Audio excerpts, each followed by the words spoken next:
Why did you come to Bulls Unite Day? Because I want to know more about what I'm finna be getting into. Have you learned anything new today? Yeah, I learned a lot about my major. Trying to figure out what to do, I guess, because I've obviously never been to college. We wanted to be a part of this so we could make him feel more comfortable about attending the college, the university, and help kind of figure out what the best way is to pick a major. I actually changed my major today. I was originally biology and I switched to health sciences. I just learned about the Explorers program, exploratory, but I might do engineering. The reason I chose USF is because USF has a lot better medical opportunities, which is what I would want to do in the future. I just got a really good vibe and a really good feeling for this school, right when I walked on campus, and ever since then I've just loved it. I really wanted to go into marine science, and I heard that there was a great marine science school here, and I also just really don't like the cold, so I wanted to go somewhere warm. We're a top school for you? Yeah. What would it take for you to choose USF from all of your schools? I don't know. Is a fidget spinner enough? Do you like the fidget spinner? You're still going. Look at this. I am an RG, or a residential guide, so I give housing tours to new incoming students. Are you any good at it? I'm pretty great at it. That's really good. So what's your favorite thing about USF? I would definitely have to say all the different student organizations we have here. There's always something to do whenever you're bored. So what's your favorite thing about USF? Probably the cultural differences that we have on campus. So you get exposed to a lot of different cultures and you get to meet a lot of different people and learn about their cultures, and I find that pretty neat. Try to soak up every little thing there is. There's so many organizations, student organizations, that they can participate in different interests, and just join a few of them. You'll enjoy it. I'm coming from New Jersey, so it's a huge transition for me because I can't just go back home. So You're not a drive yeah, home. it's a 20-hour drive, so just homesickness is probably what I'm most scared about. I don't really know how to cook food. My uncle actually went to USF, so he's kind of telling me a couple things to try out. How'd you meet your roommate? Through the USF 2022 Facebook page. Hi, Isis. It was a pretty steady relationship, and we finally decided to call each other official roommates. Yeah, take the next step. Shout out to my new roommate, Cassie. I'm super excited to live with you and be best friends.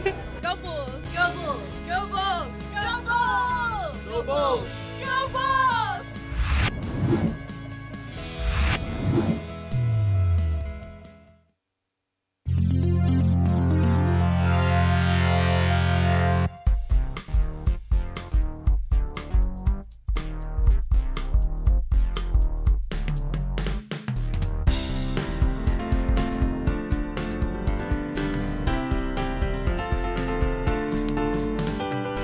Gregory Bowers, Sierra Rose, Maxwell Morinelli, Elysa Goldberg, Nyrene Naomi, Courtney Cadogan, Geraldine Paredes, June Dickens, Jeremy Lamberti, Taylor Finke, Kayla Williams, Burley Gomez, Chris Herrera, Stephanie Jockman. Wednesday, July 18, 2018. Coming to you from the beautiful University of South Florida campus in Tampa, it's USF Housing Live! Welcome, welcome, welcome everyone. This is USF Housing Live. I'm your host, Gregory Bowers, with Housing and Residential Education at the beautiful University of South Florida in Tampa. Our motto, best place to live, best place to work, best place to learn. Tonight's episode is The Big Transition. A reminder to everyone joining us live that we are here to answer your questions so you are ready to live the Bulls life. If you have a question, no matter where or how you are watching, just type it in the comments and we will answer you in real time. Let's go ahead and meet tonight's guests. Joining us from Campus Recreation is a senior majoring in marketing who has been there, done that, knows everything there is to know, and is making his first appearance on the show tonight. Campus Recreation Outreach Assistant Jake Sanz. Welcome, Jake. Hey, thanks, Greg. Thank you for having me. Happy to have you here. And our first guest tonight is making her debut with USF Housing Live. She is an active member of the Association of College and University Housing Officers International, ACUOI, presents regularly at national conferences, has served as a faculty member for the National Housing Training Institute, served as ACUOI's first globalization director, and has been instrumental in the development of our newest residential community, The Village. I am so happy to have her join us this evening, our Assistant Vice President for Housing and Residential Education, Ana Hernandez. Welcome to the program, Ana. Hi, Greg. I'm really excited to be here tonight. I'm so happy to have you here, and so let's get right into it. So, Ana, tell us, what is it that you do here at USF? So my role is Assistant Vice President for Housing and Residential Education, and so that long title really means that I oversee the residential experience here on campus, and that incorporates the facilities, the assignments process, the housing services desk, the mail room, anything that really touches the student's experience here on campus. And so tell us, what is it that motivates you to serve students in this way? Living on campus is really important for student success, and so I've been doing this for about 28 years now, and so I'm pretty committed to it, and really trying to look at how it is the residential experience impacts student lives. So making those connections, making those lifelong friends, understanding how to be part of a community, how to set yourself up for success academically as well. All of that, watching students thrive, is really rewarding for me. And you know, the benefit that I have of being surrounded by a really talented team of people that are really focused on those students, you know, that's just a bonus for me. So Ana, you got to tell us a little bit about how housing and residential education has changed since you arrived. Sure. So I've been on campus here since 2009, and so the transformation of the campus has been incredible in so many different ways. Specifically with regard to housing, in 2009 is when we opened up Juniper Poplar Hall, which is one of our residence halls that has about 1,000 students in it. And that really changed the nature of the campus and really started to focus on creating a residential community here on campus. We introduced a residential curriculum, which is very focused and intentional, meeting students where they are, trying to customize how it is we support students throughout their college career. Looking at the facilities, I mean, the investment that we've made in both the existing facilities as well as the expansion in the last 25 months, not that I'm counting, but we've demolished about 1,300 beds, and we've built 2,100 beds and a new dining facility and a new campus recreation facility. And you know, it's just thrilling and exciting, and you know, there's more to come. So there's a Publix coming on its way, and some more parking that'll be available next year as well. So just a few things have changed, it sounds like. I got to ask you, because I know we have the Publix coming up later in the fall semester or early spring semester. Everyone's asking, I know Jake is probably curious, will there be pub subs? I have been told that pub subs will be a fixture in the new Publix. So we're very excited about that. I know students are very excited about that. The Publix will be really a full-service grocery store. There just may be some fewer items, so a little more limited selection than you might find in a 60,000 square foot store, because it'll be under 30,000 square feet, but still pretty significant. That's awesome. Yeah. And so let's talk a little bit about the transition. We talk about the transition from college to college, being huge, being so significant, both for students and families. So what is it that makes this transition so significant? One of the things about the transition is that for many students, this may be the first time that they're living on their own, the first time that they're making a lot of their decisions with regard to how they're spending their time independently, first time they have a bank account, first time that they really have total control over what their schedule may be.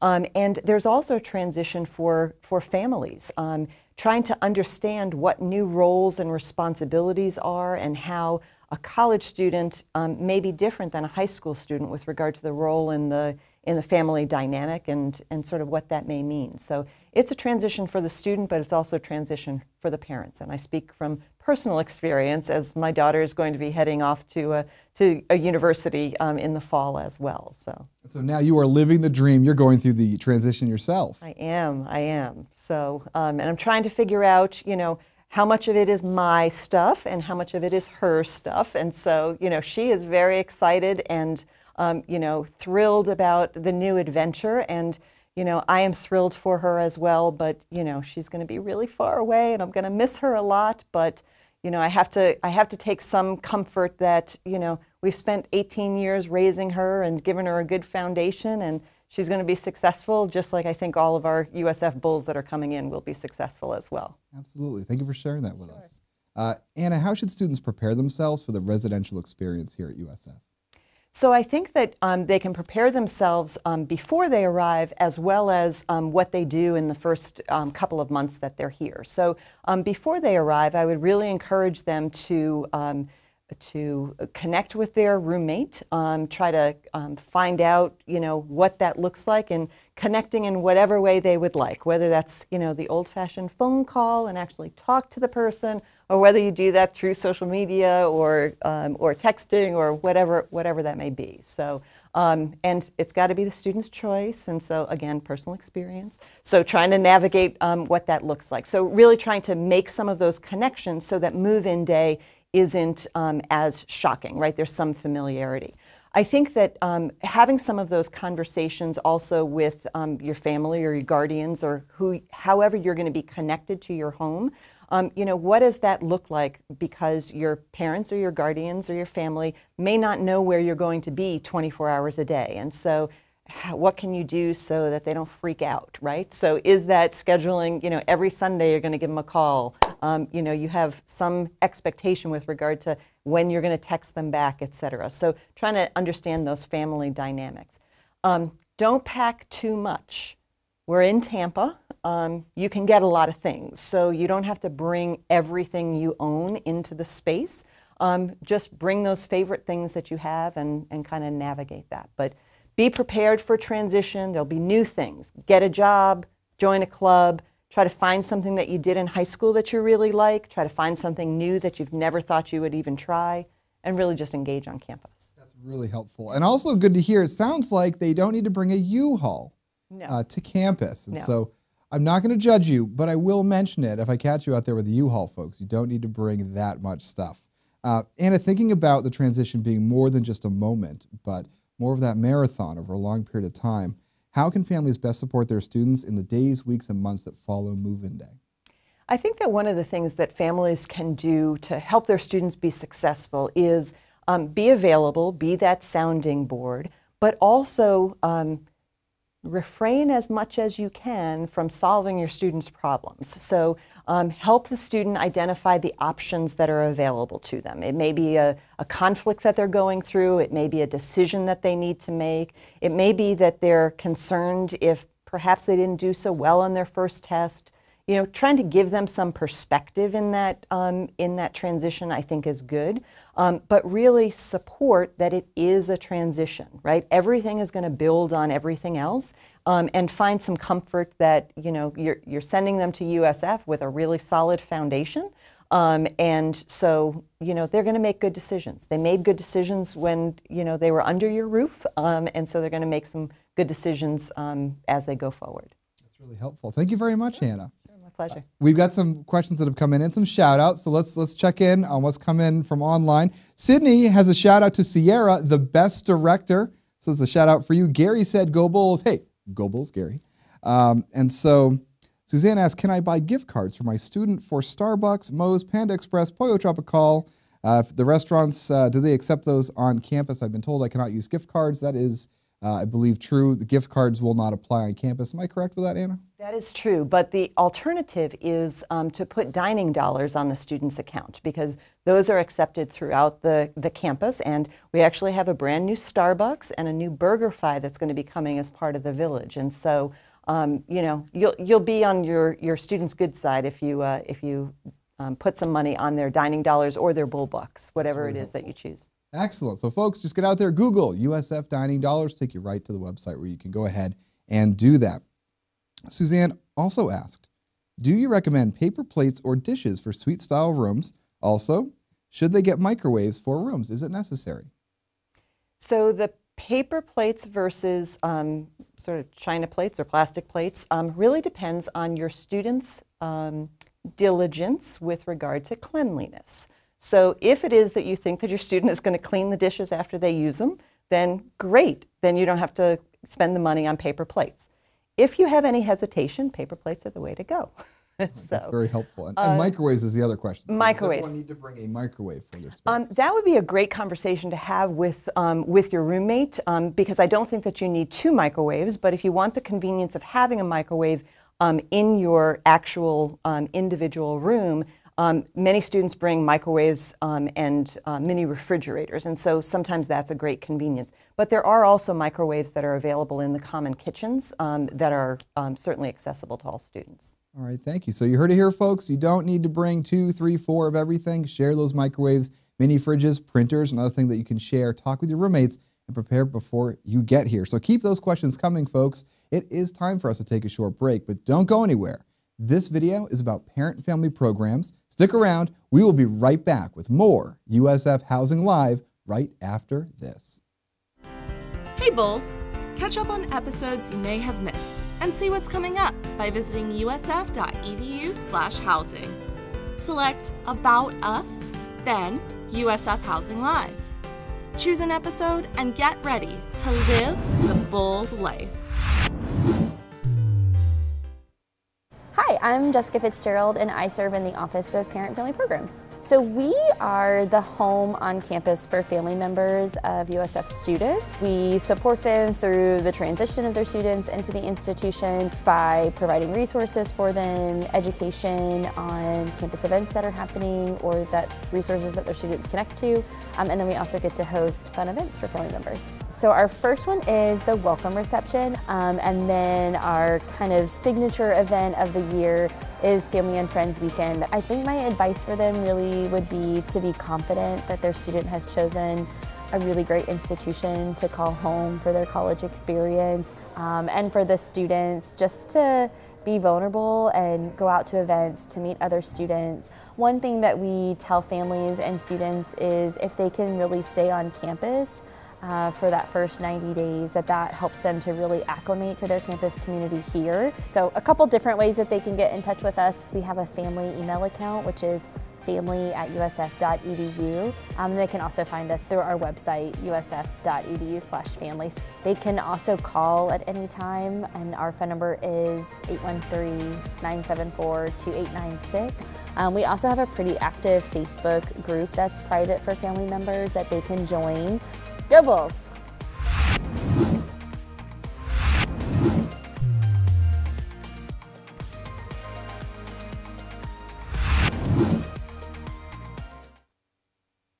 Hey, welcome back. This is USF Housing Live. I'm Gregory Bowers. You're not. And it's time to chat with Jake Sanz. Jake, tell us, what do you do here at USF? So I'm the outreach assistant for our campus recreation, and really what that means is my job is to inform and excite students and families about all the different things that campus recreation has to offer. So let's get into it. Tell us, what is it that campus recreation provides our Bulls?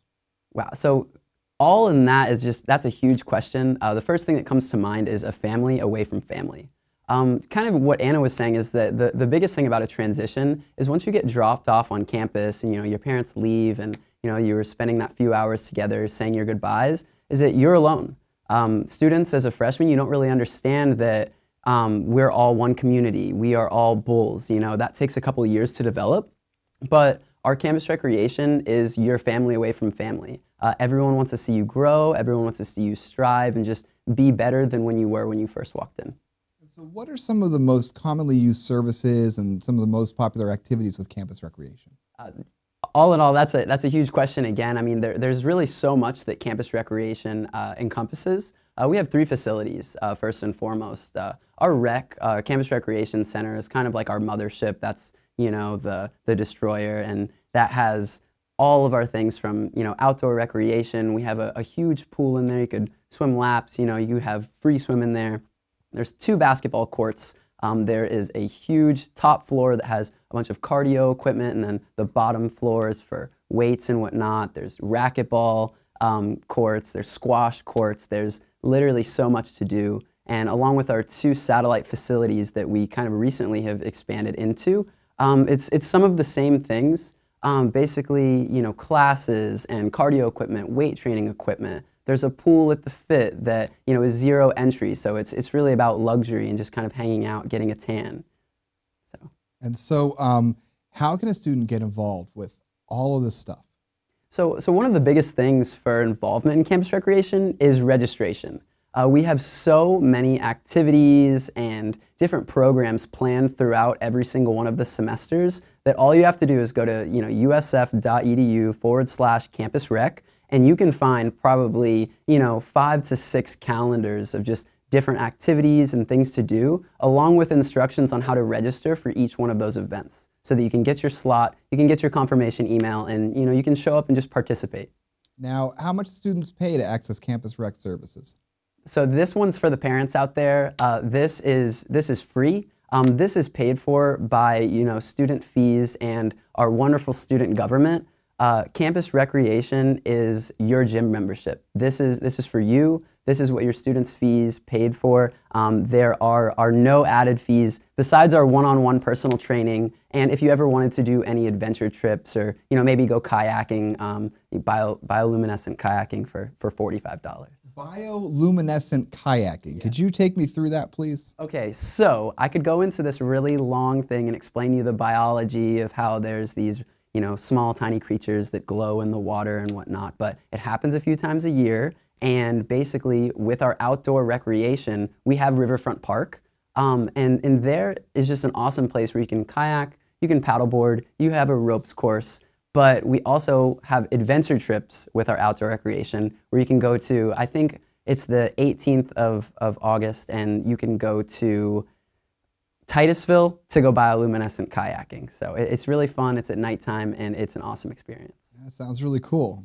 So you got to tell me, is there anything new and exciting happening with Campus Rec this upcoming semester? There is always new and exciting things happening at Campus Recreation. Like I said, we just have countless activities and programs and events going on. We recently just had something called Glow in the Park for our summer B students who came here. Just giving them an opportunity and an outlet to just go have fun and literally put glow paint on your face and play cornhole at Riverfront Park. So there's constantly things going on. And with the addition of our 2 new satellite facilities, the programs and activities literally just keep growing. So I want to ask you about those. And so you mentioned the well and the fit. And so what happens over at the well? So at the well, that's on the west end of campus. A lot of times students, might not even make it over to that end, but it's just, having a facility everywhere so that it's convenient for you. The well has, cardio, weight training. They do classes over there. A lot of our awesome campus recreation members are over there. And it's a gym just like all of our other gyms, just a little bit smaller and nestled in a nice corner of campus. Cool. And we've got the Fit. So tell us what's offered over at the Fit. The Fit is awesome. So the Fit is a 2-story gym, much like our campus recreation center, that just has cardio equipment, weight training equipment, and nap pods. Nap pods. Nap pods. Those are popular on campus. Yes. I know we've introduced nap pods a number of years ago, and they're definitely a go-to for a lot of students. Campus is stressful. There's a lot of things that are going on. Talking about the transition, going from just moving on, settling in, and not even getting to your classes yet, the most stressful part.